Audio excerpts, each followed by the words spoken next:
Hello and welcome to In the Spotlight with Quocirca, the definitive podcast on digital disruption in the print industry. I'm Louella Fernandes, Director of Quocirca, and today I'm joined by David Jenkins, CEO and founder of directprint.io. Today we'll be discussing the parallels with the print industry and the media industry, so I'm really looking forward to this conversation as David's got a really interesting perspective on changes that are happening in the print industry today. And the theme of today's podcast is we'll be discussing, is directprint.io the Netflix of print management? So welcome, David. It's great to have you here today. It's a pleasure to be here. Thank you very much. So as I mentioned in the introduction, I'm really looking forward to this conversation because you've got a really interesting perspective on your background in the media industry and the parallels between the media industry and the print industry. So could you share your background and the reason why you set up directprint.io? Sure. Well, without going maybe too far back in history, I've always been a startup guy. So I've worked for a series of startups ever since the beginning of my career. And those startups have always, up until directprint.io, they've always been in the media industry. So started off in the early 2000s, really bringing the first generation of streaming TV services to market together with some of the largest telcos. And back in the day, that was called IPTV, Internet Protocol Television. I worked with, the likes of, for example, BT and AT&T in the US. So some of the really big telcos to really allow them to bring TV services to market early on. And then what we saw in that industry, in the media industry, specifically in the TV industry, is a move towards true internet delivered media and streaming, and that eventually became called OTT delivery, over the top delivery. And so again, over the last 17, 18 years previous to DirectPrint, I worked with, again, some of the likes of Netflix or Dish in the US, those types of large guys who are getting into the streaming space to deliver new generation of TV. And so that industry went through a real aggressive change and fundamental changes in the way that people engage with these services, find these services, explore these services, and then ultimately sign up to and enjoy these services. And I think there's definitely some parallels with what's happening in the print industry. And that's what I find excited now. I find that exciting now that I've made that transition from that media industry into print, because fundamentally I think there's a fantastic opportunity. Yeah, so DirectPrint is relatively new. I think is it 3-4 years ago that you set it up? We launched almost to the day. We launched almost exactly 3 years ago today. So we launched at ISTE 2018. ISTE is an education-focused technology show, and we officially launched at ISTE 2018. And it's been a wild ride. It's been an amazing 3 years so far. It's been beyond my wildest expectations. So yeah, it's been great. Yeah, and I think it's really unusual for, like you say, new startups to come into the print industry. It's a very traditional legacy-based industry. So, what was the challenge that you were facing around printing that made you see an opportunity? And, really, what was the story behind DirectPrint? It's silly, really. So just by a little bit by way of extra background. So I've always been really enthusiastic about web technology. So again, my sort of, let's say, professional history has always had me in contact with web technologies and emerging web technologies. And I got very excited about Chromebooks and the opportunities that fundamentally thinner clients, let's say lightweight client devices that weren't running full heavy operating systems. I got very excited about those. So very early on when Chromebooks were launched, I went out and went down to my local computer store and I bought a Chromebook. I brought it home. I had a printer, which the manufacturer shall remain anonymous. And I tried to get my Chromebook to print to the printer. And lo and behold, I couldn't get it to work. So one evening, I thought this is probably maybe fixable, maybe. So I began resurrecting my ancient coding skills that I hadn't used for like 15 years or something, because I was in product management and marketing at the time more than actually implementation. And I just started writing code. And one thing led to another. I kind of got it working for myself, and then I put it on the store. And then I got a phone call from an enterprise customer who said, "Hey, we have a similar challenge. We're deploying Chromebooks across our organization. We have a similar challenge. Can this thing be a commercial offering? Can you offer support?" And I thought, okay, so maybe there's an opportunity here. And one thing led to another, and now I suppose 500,000 weekly users later, here we are. So it's an interesting story insofar as it was definitely born out of need, engineering kind of mentality. I think I can probably fix this, and then one thing led to another, and now we're a company of a good few people, and I think the success that we've had is beyond my expectation. In what you're right, it is a fairly traditional and I would say quite crowded market. So it suggests that there was an opportunity, and we're maybe doing something right. I don't know.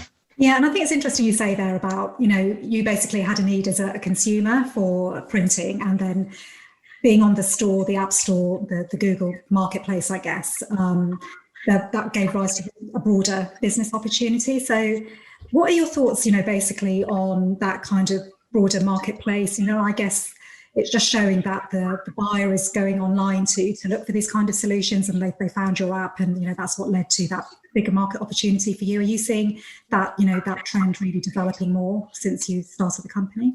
Yeah, I mean, this is a huge topic, and it's an area of massive change currently. There's no doubt in my mind that there are fundamental shifts happening in the way that businesses engage with ISVs, SaaSes, software services in general in the market, and this is borne out by our numbers. So, we, as I say, we started off with a small pure consumer offer, and now, as I say, we have hundreds of thousands of SMBs, some enterprises, and lots of EDU customers using our software. And what we see with those guys, I would say it's absolutely obvious in SMB.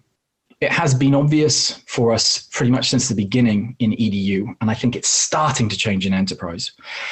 People's expectations of how they buy software and how they engage with companies is changing.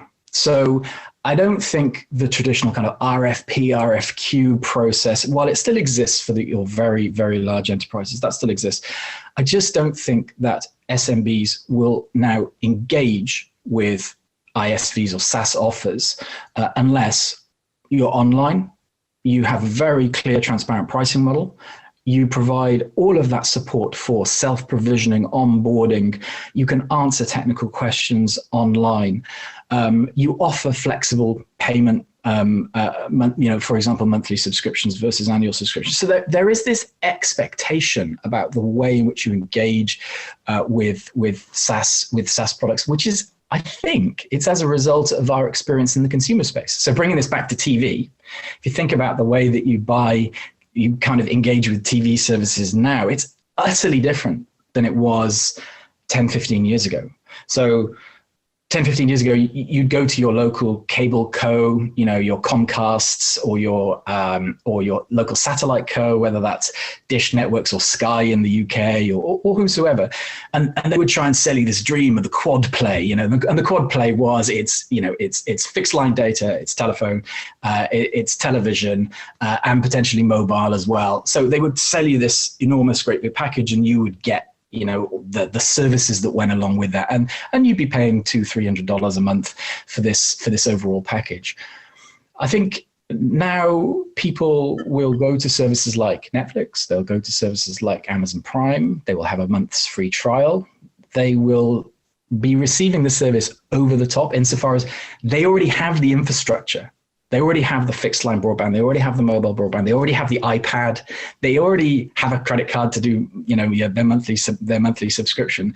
They're tooled up and ready to go. And they will engage with these services. They will try them. They will kick the tires on them. They'll make sure that they like them. And then they will engage either with an annual or a monthly contract. And again, our consumer expectation, I think, is beginning to influence the way in which we purchase in B2B.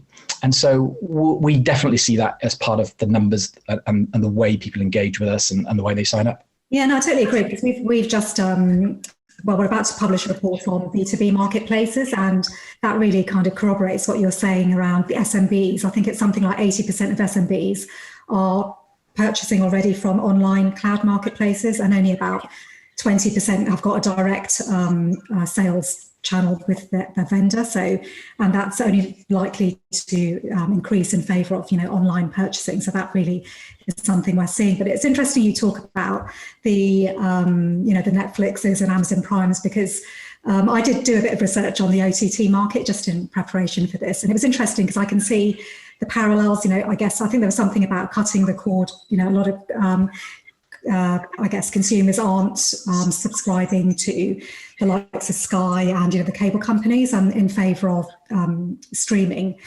companies, but they've got multiple subscriptions, with Amazon Prime, Netflix, Hulu, whatever it is. And it's really interesting to see how that kind of consumer subscription approach is happening in the kind of B2B market. And I do wonder whether in the print market it will be the same, the OEMs really providing the plumbing in terms of the printing, but actually ISVs like yourselves actually benefiting from multi-device kind of strategy around printing. Is that what you would see was happening in the market?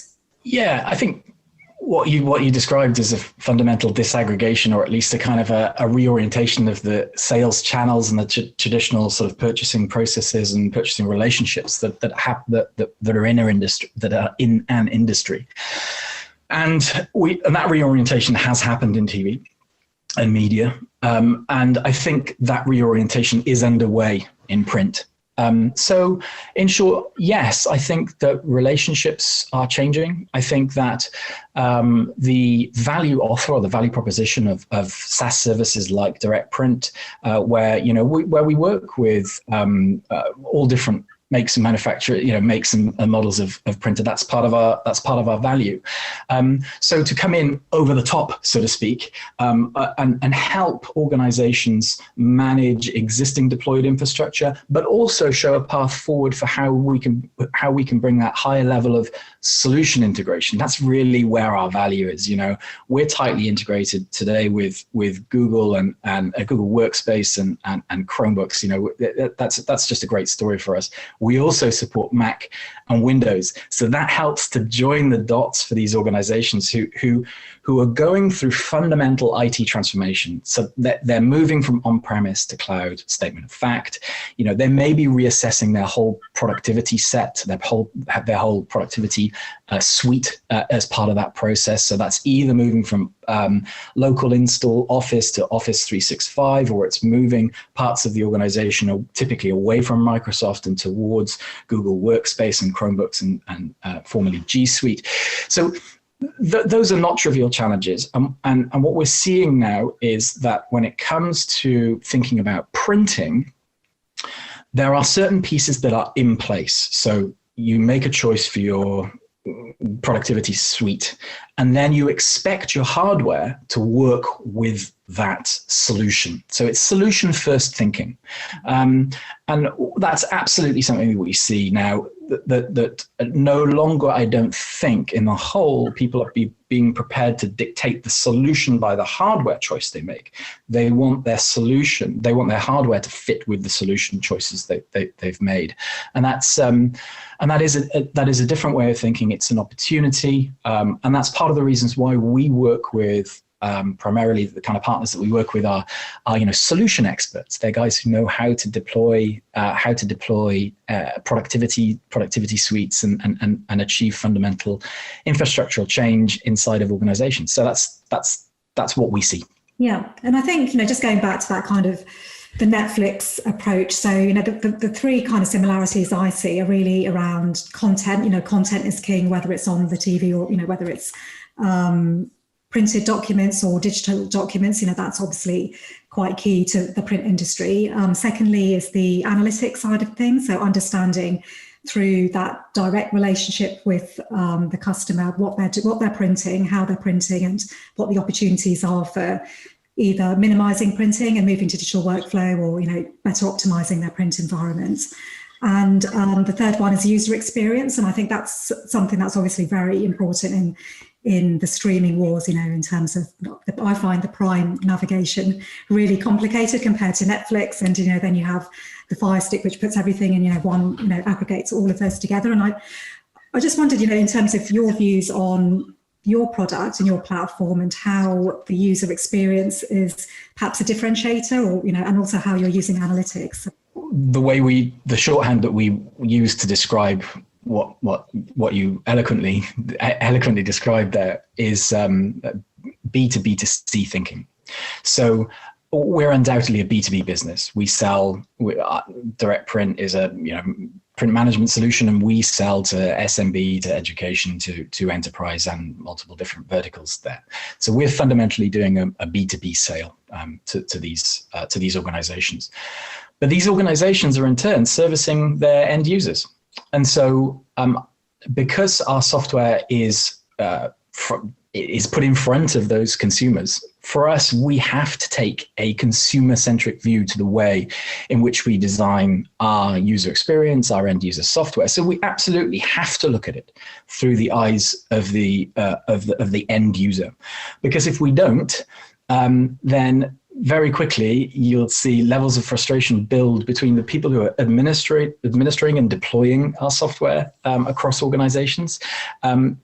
There's a very clear disconnect that happens that happens very early on in that deployment process. You can sell all you like, and you can do a great technical sale to the guys who are doing security audit, or the guys who are looking for technical features. But unless the end users are happy with the product and engage with it, then there is an opportunity for disconnect there. And so that's one of the things that we're really keen to avoid. So this B to B to C mentality is something that we utterly believe in. We spend quite a lot of time on engineering the front ends. In fact, you'll see some major revs in our product over the coming weeks with respect to the user experience and new features and functionalities, and again, usability. We in a previous life, we spent decades on usability, and all of those challenges that you talked about with respect to Amazon Prime versus Netflix versus different UXs.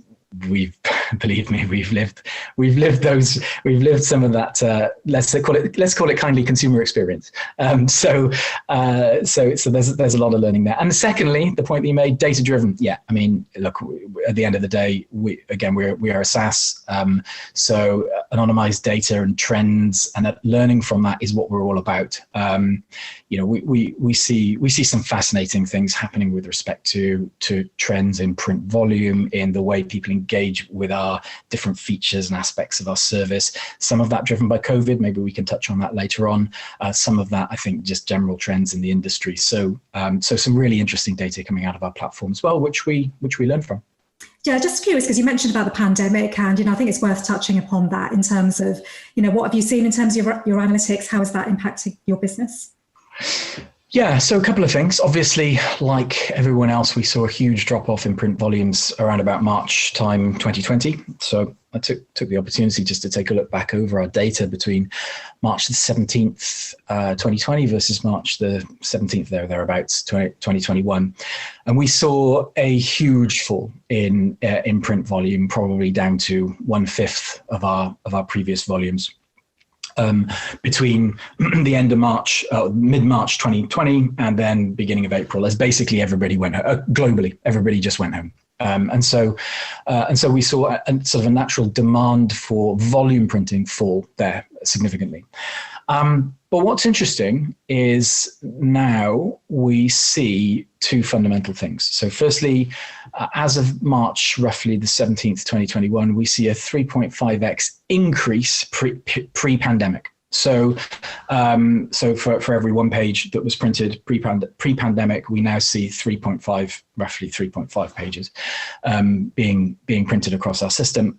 I don't know whether that's unusual in the industry. I feel it probably is, and there's a couple of different aspects that drive that number for us. I think, firstly, obviously, we've increased our deployed deployed licenses or deployed subscriptions over the pandemic period. So that has a contributing factor. And I think fundamentally for us, certainly some of the major kind of industry sectors that we service, they're pretty much back now, or at least they're back in printing. They may not all be back in on premise at the same time, or they may be engaging with print slightly differently, but fundamentally they're pretty much back. And so we were cheered by those, even though it's been a tragic time for very many people and a very difficult time economically and business-wise for a lot of businesses. We were cheered as a business to see print volumes way in excess of where they were pre-pandemic. The second thing that comes out is people are engaging with different print use cases. So, we support cloud printing, remote printing. We see a huge uptick in the amount of print from home, print between different disconnected locations, so different zero trust locations. We see lots of organizations engaging with not just local network printing, which is what we support, obviously, but we also see a huge engagement with cloud printing and some of the more remote use cases, which is interesting and not unexpected, to be honest. Yeah, and I think it's interesting as that you've seen that sort of increase in print volumes, and your explanations for those make sense. But I was just curious because obviously we've got the hybrid work environment, and you mentioned home printing there, but we're also seeing an increase in digitization. And again, trying to link this back to the media industry, where you have recommendations on, perhaps which show you should be watching, based on data. And that's obviously based on using artificial intelligence and machine learning. I was just interested whether you see any opportunities around applying AI to print data and actually making recommendations for, or maybe you shouldn't print this, or maybe you should digitize this, and actually maybe monetizing opportunities around workflows. That's something that you're looking at, or you see a need for? So we've already implemented the first step, and that was one of our key selling points fairly early on in our product. And so one of the things that we did very early on was implement something called nudge theory. So nudge theory is a well accepted way of let's call it encouraging people to make better choices. So actually, to give you a completely abstract example, when you go to renew your car tax online in the UK, once you've finished the process of renewing your car tax, you are presented with an option to register for the organ donor register. So the government is trying to persuade you, or at least is nudging you, to make a positive choice as a result of doing something else. So this is the way our governments are implementing nudge theory. So we took a look at some of that type of thinking early on in our product development, and because of some of the smart technology that we'd implemented, we've implemented our own clean room print driver. Every single bit and byte of what we do in terms of processing print jobs is our own code, and that allows us to do on-the-fly analysis of documents as they flow through the print driver. And so some of the things we can do is quite smart in terms of local reprint detection. So if you print a 10-page document, you then print it, you then realize you've made a typo on page 5. You go to reprint that document, our driver will actually detect that only page 5 has changed, maybe 2 or 3 pixels, maybe 10 pixels on page 5 has changed. Our driver can pop up a little window and say, hey, whoa there, you've printed this before within the last 24 hours, you've only changed page 5. Do you just want to reprint page 5 instead? So by implementing nudge theory to then place that option slightly more front and center than the more expensive options.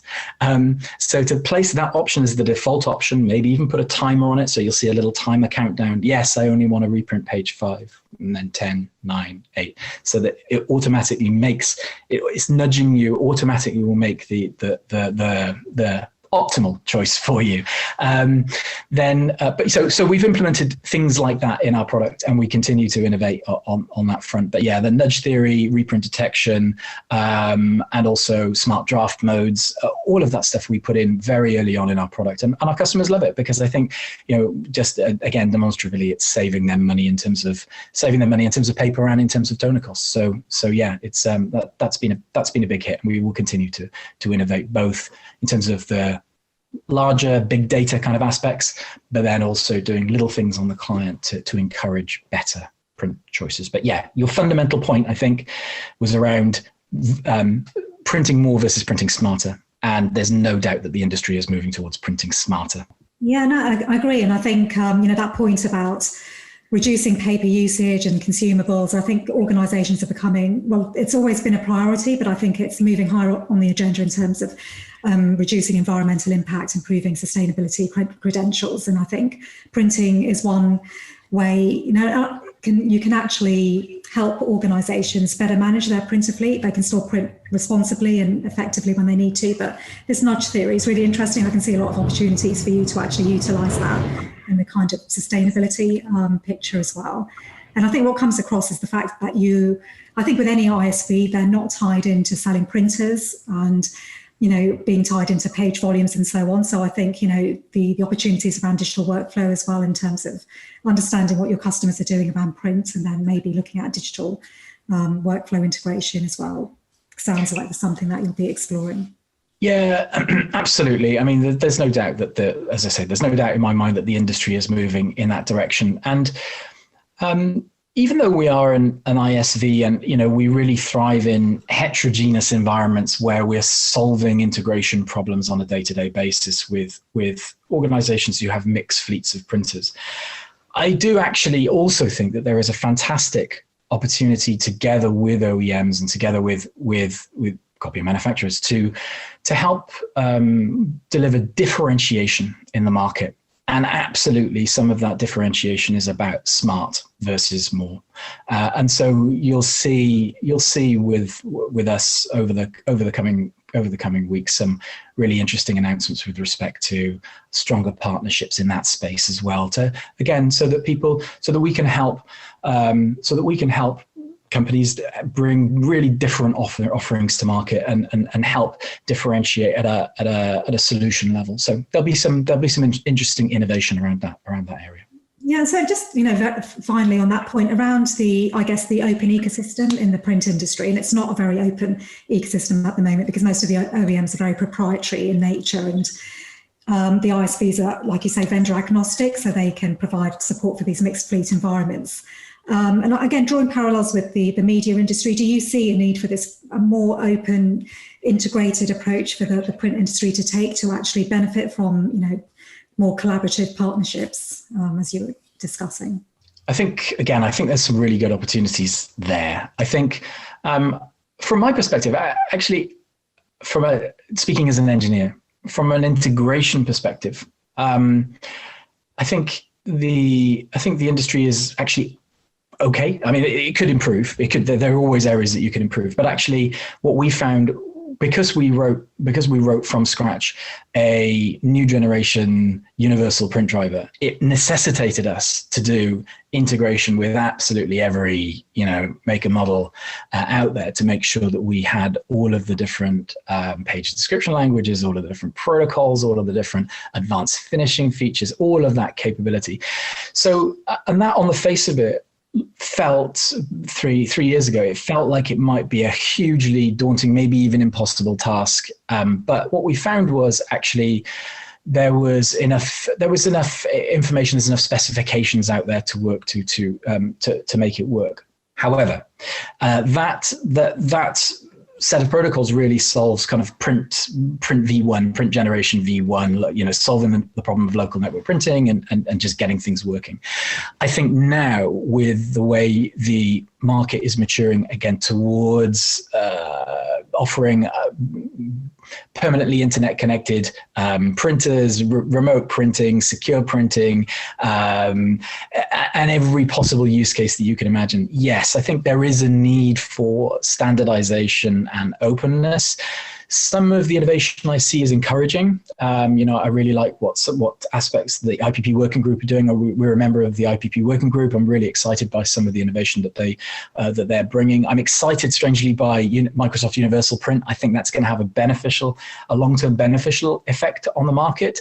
I think maybe it's a little bit difficult for ISVs to navigate around at the moment, but or at least have an unequivocal work with kind of message. But I think longer term for the industry, that's going to be fantastic. So yes, I'm excited about the innovation. I'm excited about some of the standardization. And yes, of course, as an ISV, I thoroughly encourage interoperability and standards adoption and, openness when it comes to integration, because it makes everybody's life easier. And actually, in terms of being able to bring differentiation to market, it makes everybody wins. Yeah, that's interesting. I think it's been great to understand more about direct print IO. And, I think what we're seeing, particularly in the cloud market, is that cloud printing, at least, it's a very fragmented market. So just, really to round off, what do you think's next for the industry, particularly in terms of cloud printing, and what's next for direct print IO? So I think there will be, I don't think I'm alone in thinking this. I think there will be some consolidation in this industry. I think there will be a focus for everybody involved based on our experience with COVID, of making sure that we have a seamless printing experience regardless of where you happen to be physically located. Some of that is about printing from zero trust devices. Some of that is just about having a full range of use cases that are applicable regardless of what type of organization that you're in. So firstly, I see lots of focus on making sure that full range of use cases, whatever they may be, is achievable in a cloud context. Or at least in a SaaS context. So I think still a lot of ISVs have got work to do there, including direct print. So yeah, I think that there's some fundamental innovation. And for us as direct print, I think what we will do is you'll see a really heavy focus on us taking Microsoft a little bit more seriously. So we will make some announcements with respect to that over the coming weeks. And again, as I mentioned earlier, on the partnering side with respect to OEMs, helping bring differentiated messages and true product differentiation, solution differentiation to market. I'm really excited about some opportunities there as well. So that's going to be the focus. But yes, change, all change. And I think it's just positive. Yeah. And as I say, coming back to the media industry, I think if the print industry can achieve even a proportion of the fundamental radical change that we've seen in the media industry, I think the print industry will be in a great place in a few years' time. And people, as you said earlier, will be printing smarter, printing better. But I still think it's going to be a great industry to be part of. Yeah, well, very exciting times. And I agree. I think for the print industry, there's huge opportunities still in terms of really capitalizing on the changes that are happening and moving to subscription models, being more sustainable. And like you say, print is evolving. It's not disappearing. So companies like Direct Print IO can really help innovate in the industry and bring non-legacy thinking to a very traditional industry. So, I really appreciate you taking the time to join me today, David. It's been great to have you. So thanks again. No, thank you. Thank you very much. So thank you for joining today's In the Spotlight with Quocirca. For more information, please go to quocirca.com and be sure to subscribe to our YouTube channel. Thanks again for joining, and I look forward to seeing you in the next episode.